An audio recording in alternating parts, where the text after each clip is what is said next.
volunteered for a little while and got hooked on it. I mean, some guys have golf, some guys like football and things like that. For me, it was getting stuck in engineering and so on. So I ended up buying into the partnership, and over the course of a few years I learned how to become a miller, and I can now count myself as a traditional corn miller, which is quite a nice thing to do.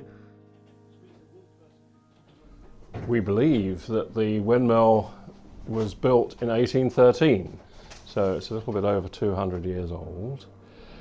It's always been a corn grinding mill that supplied Wicken village.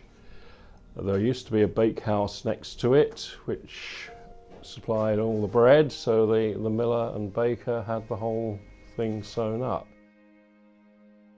Originally all we were going to do was to try and conserve what was left, and there weren't any sales, and the main problem was really to stop the wooden tower of the windmill falling over. And having achieved that, we had got quite enthusiastic by then, and thought a little bit more work, and a lot more work, and even more work, and we'll have a working windmill. And this is what happened over a good many years. So we started, as I say, in '87. The first bag of wheat was ground in 2001, and having acquired ourselves a working windmill, the only thing to do seemed to be to keep it running, to build up a bit of an income towards the next lot of repairs.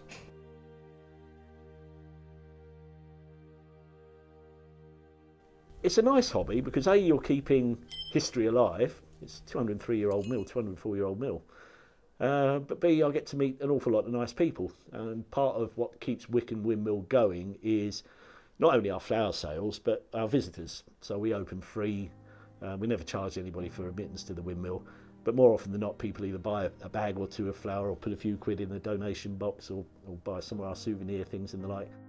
So we have to sort of adopt to modern times and rely on visitors, but as for the actual maintenance of the mill, it's all traditional. You won't see a crosshead screw in this mill. We even make our own paint.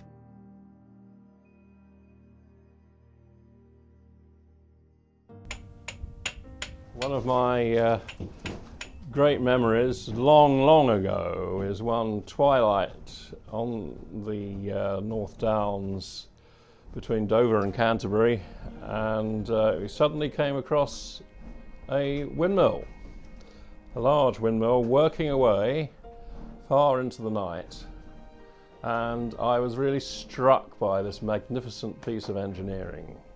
And unfortunately, a few years later, that particular mill was burnt down, and so ever since I felt we ought to do something to redress the loss of these old machines.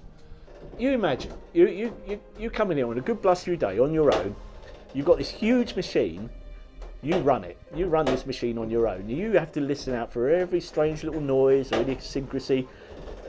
She's 203 years old, throws a hissy fit. You'll walk in and you'll see a wedge on the floor, and you think, where the heck does that come from? Or a strange noise like the clicking noise you can hear from up there now. We've never been able to find out what that is. But it is, as I said earlier, it's just about keeping a piece of history alive. But it's something different than the daily routine, than daily work. And it's nice here as well. I mean, we have to go up onto the fantail stage out the back there to actually drop the striking chain and the brake rope. And sometimes I'll come round of an evening and watch the sunset with a glass of wine up there with my wife and look out over the fen when it's pointing over the fen.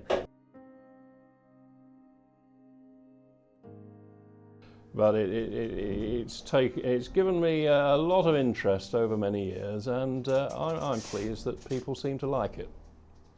We somehow achieved the impossible of getting this windmill, which had been in a rather dangerously weak condition, back into good order.